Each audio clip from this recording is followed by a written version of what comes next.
Rebecca and the Thin Clergyman. One late sunny afternoon, Gordon and Rebecca were waiting to leave with their express trains. As usual, Rebecca was bubbling with excitement. But as she waited for her guard's whistle, she looked at the other side of the station. She saw Henry at one of the platforms. He was talking to a man Rebecca had never seen before. The man was tall and thin. He looked very smart and important. Gordon, who's that man talking with Henry? I've never seen him before. Express coming through! Oh, right. He's probably just a train spotter. Before long, the guard's whistle blew, and Rebecca set off with her express.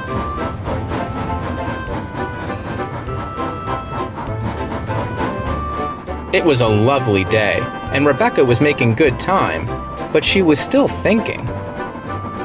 Something was different about that train spotter. Why was he talking to Henry for so long? Further down the line, Rebecca had to stop for water at Edward Station. But as she passed by the yard, there was the tall, thin man again. This time, he was talking to Edward. Now Rebecca was even more puzzled. She didn't expect to see this train spotter again. And what was he doing in the yard? Maybe he's some kind of station inspector? Much later, as the sun started to set, Rebecca whooshed across the Vickerstown Bridge and glided into Barrow-in-Furness, the very first station beyond Sodor, and the very last stop for the express. Slowing down, slowing down. Oh, nicely done again, Rebecca. Now, to just wait till I can go home.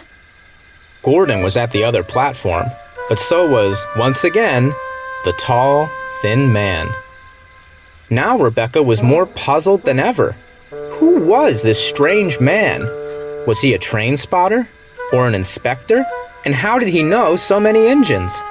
Also, how does he get everywhere so fast? I know who he is! He's a duke! Dukes are very important. They can go wherever they want, and they know everyone! Rebecca felt very clever indeed. At last, she had figured it out. Or so she thought. Next morning, Rebecca had to pick up ballast from the miniature railway. She was enjoying chatting with the small engines when she looked towards the station and gasped. Standing there, yet again, was the tall, thin man from the other day. This time, he was talking to the small controller, Mr. Fergus Duncan. He's back again? What is the Duke doing back on Sodor so soon? What's this about a duke, Rebecca? I can only see Wilbert. Wilbert? Is the Duke's name Wilbert? Wilbert's not a duke, he's a clergyman. He's friends with all the railways on Sodor. He's even wrote books about them. He did? Did he ever write books about Henry and Edward and Gordon? Yes, he did. He's written books about Thomas, Toby, Oliver. He even wrote one about our railway. Well, how nice for all of you. But he didn't write one about me, or Jock for that matter. There aren't even any pictures. How utterly unremarkable! We told you, Frank. You and Jock weren't around when Wilbert wrote the book, so he couldn't have known about you. He didn't write about the Blister twins, but you don't hear them moaning about it. You know, it's probably for the best, Frank. A picture of you in a book probably would have scared the children. Really, Mike? That says a lot considering he let you be in a book. Excuse me? What's that supposed to mean, Rex? That you're ugly and you've got a big nose. Big nose? Oi! Come back here and say that to my face. I can't. Your nose might poke my eye out. Why, you little... For your information, my nose is beautiful! I'm telling you, I have the nose of a movie star. Believe it, folks. Yeah, a horror movie star. Later that evening, Rebecca returned to Knapford, and there was Wilbert waiting for her. Now she'd finally have the chance to talk to this mysterious clergyman. Good evening, sir. Are you Wilbert? I am. Nice to finally meet you, Rebecca. Bert said you wanted to meet me. Yes, I did.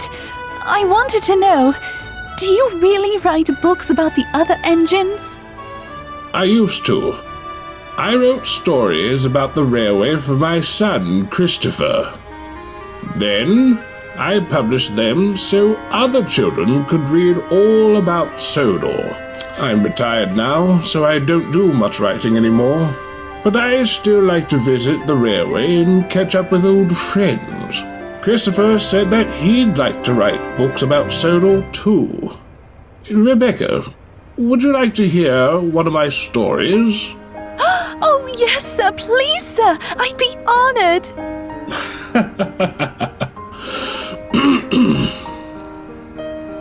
Once upon a time, there was a little engine called Edward.